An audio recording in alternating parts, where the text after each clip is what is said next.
Hello guys, ഇന്ന് കുറച്ച് നെയ്മീൻ കിട്ടിയിട്ടുണ്ട്.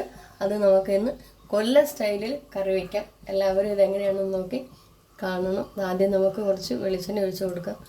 കേരള സ്റ്റൈലും കോട്ടയം സ്റ്റൈലും ഒക്കെയാണ് നമ്മൾ കറി വയ്ക്കുന്നത്. ഇന്ന് കൊല്ലം സ്റ്റൈലാണ് കറി വയ്ക്കുന്നത്. ആദ്യം നമുക്ക് നമ്മുടെ തേങ്ങ വെട്ടി വെളിച്ചെണ്ണ ഒഴിച്ച് കൊടുക്കാം. അതിനുശേഷം നമുക്ക് കുറച്ച് 1/2 ടീസ്പൂൺ ഉലുവ ഇട്ട് കൊടുക്കാം. ഉലുവ ഇട്ട് കൊടുത്തതിന് ശേഷം നമുക്ക്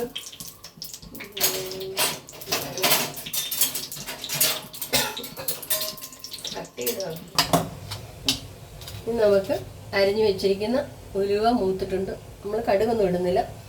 നമുക്ക് ഇഞ്ചി, ചെറുതായിട്ട് അരിഞ്ഞു വെച്ചിരിക്കുന്ന ഇഞ്ചി വെളുത്തുള്ളി ഇട്ട് കൊടുക്കാം. അതൊന്ന് വാടി കിട്ടുന്നുണ്ട്. മൂക്കുന്നതും വരെ ഒരുപാട് അങ്ങ് മൂത്തുകൊണ്ട് ഒന്ന് വാടി കിട്ടിയാൽ മതി. അതുവരെ നമുക്കൊന്ന് വെയിറ്റ് ചെയ്യാം. അതിൻ്റെ കൂടെ നമുക്ക് ഇത് മുക്കുന്നതിനകം വെച്ചിട്ട് കുറച്ച് കറിവേപ്പിലയും കൂടെ ഇട്ട് കൊടുക്കാം. ഇതിലൂടെ ഒന്ന് പാടിക്കിട്ടിട്ട്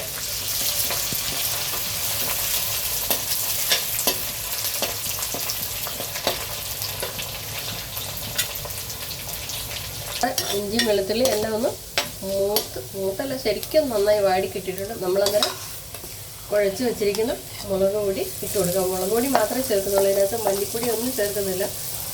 ഈ മുളക് പൊടി മാത്രമാണ് ചേർക്കുന്നത്. ഇത് മാത്രം നമ്മൾ ചേർത്ത് കൊടുത്തു കഴിഞ്ഞാൽ നമുക്ക് വെള്ളം ചേർക്കാതെ വെച്ച് ഉണ്ടാക്കി കഴിഞ്ഞ് കഴിഞ്ഞാൽ നമുക്ക് 2-3 ദിവസമൊക്കെ കേടുകൂടാതിരിക്കും. പക്ഷെ നനഞ്ഞ സ്പൂണോ തവിയോ ഒന്നും ഇട്ടിട്ട് എടുക്കരുതെന്ന് മാത്രമേ ഉള്ളൂ. നമുക്ക് ഇതിങ്ങനെ ഇതൊന്ന് അരപ്പൊന്ന് മൂപ്പിച്ചെടുക്കാം.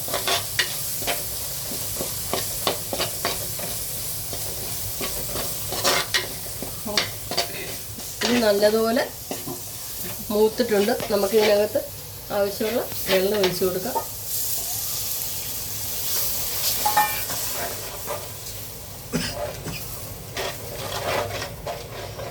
വെള്ളം ഒഴിച്ച് നന്നായിട്ടൊന്ന് ഇളക്കി കൊടുക്കാം.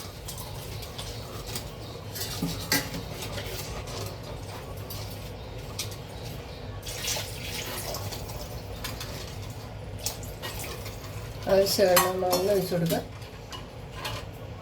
ആവശ്യമുള്ള ഉപ്പിട്ട് കൊടുക്കാം. ശകലം മഞ്ഞൾപ്പൊടി ഇട്ട് കൊടുക്കാം. വീണ്ടും നമുക്കിതൊന്ന് ഇതിനകത്ത് നമുക്ക് ചേർക്കേണ്ട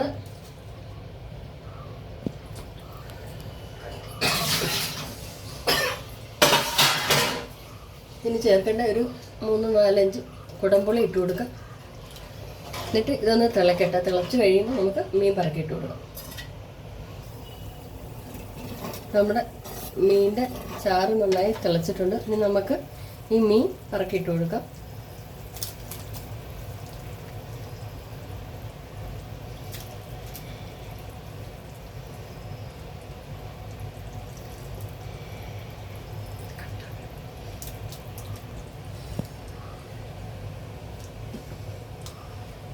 ഇതൊന്ന് പറക്കയെല്ലാം ഇട്ട് കൊടുത്തിട്ട് നമുക്കിതൊന്ന് ഇളക്കി കൊടുക്കാം.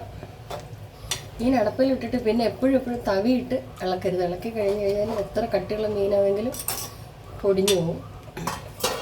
പിന്നെ നമുക്ക് ഒരു കറിവേപ്പിലയും കൂടി ഇട്ട് കൊടുത്തിട്ട്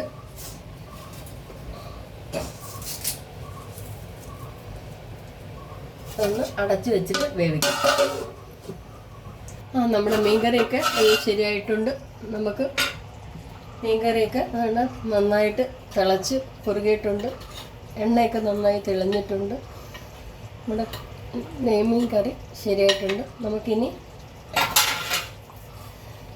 കറിവേപ്പിലൊക്കെ ഇട്ട്